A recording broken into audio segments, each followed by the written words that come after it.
Hello everyone and welcome to Investment News TV. My name is James Burton and I'm here in Denver at the Schwab Impact 2025. Delighted to be joined by Lara Castleton, US Head of Portfolio Construction at Janus Henderson. Lara, lovely to join us. Thank you for having me. Okay, private alts. Yeah. Tell me, why are they hot right now? It's very appropriate to be here at Schwab Impact with RIAs across the country because that is one of the biggest questions we're getting from my team in portfolio construction, which is, what do I do with these private alt things?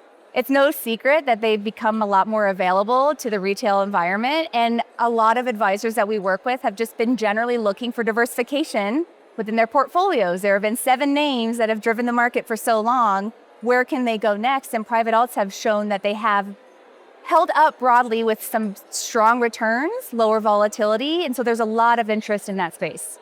So you mentioned there's some of the appeal of private alts. Anything else that's been getting advisors' attention other than the diversification and the potential for more returns? I think it's the fact that they're actually just more easy to use now. You have the ability to now have tender offer structures and interval structures and ways that are more tax-friendly to the end advisor as well. So while it was always a space they maybe were thinking about getting into, the ease of using these vehicles now today is garnering a lot more attention, and it makes it more useful for them to actually implement with their clients. You mentioned there the Mag 7. Do you sense a growing fear, if that's the right word, that maybe we've got too many eggs in that basket? Absolutely. Now, we at Janus Henderson have a very strong belief in AI as a theme. We do not think we are close to a bubble popping. But in general, there is need for diversification in Mag 7. We actually, as a team, have an analytical tool that will dissect an advisor's portfolio.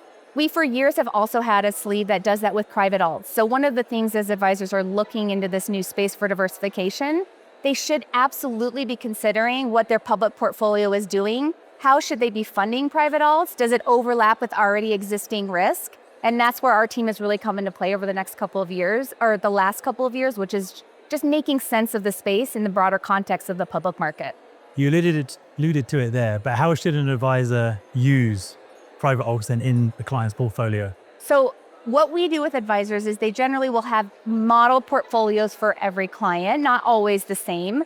Private alts is going to be one very specific per their client base. It is not necessarily easily replicated for everybody. So the first thing is just making sure that it's suitable for their end clients. And then it really is about ensuring that when they incorporate that into their investments, that they're not overlapping on the risks that they already have. So for example, a lot of private equity has characteristics that are like small and mid-cap US equities. So it's typically a good way to fund a private equity allocation. Similar, we've had a lot of interest in private credit. In general, our firm actually has a strategy that's in the more asset-backed lending space, which we think is a really good diversification from traditional direct lending. But in that particular universe, think about your fixed income exposures. A lot of advisors have owned bank loans. That's been the winnings trade for so long. If you are funding private credit, that's probably a very good source to fund because of the similarities in terms of underlying risk. Okay. And risk.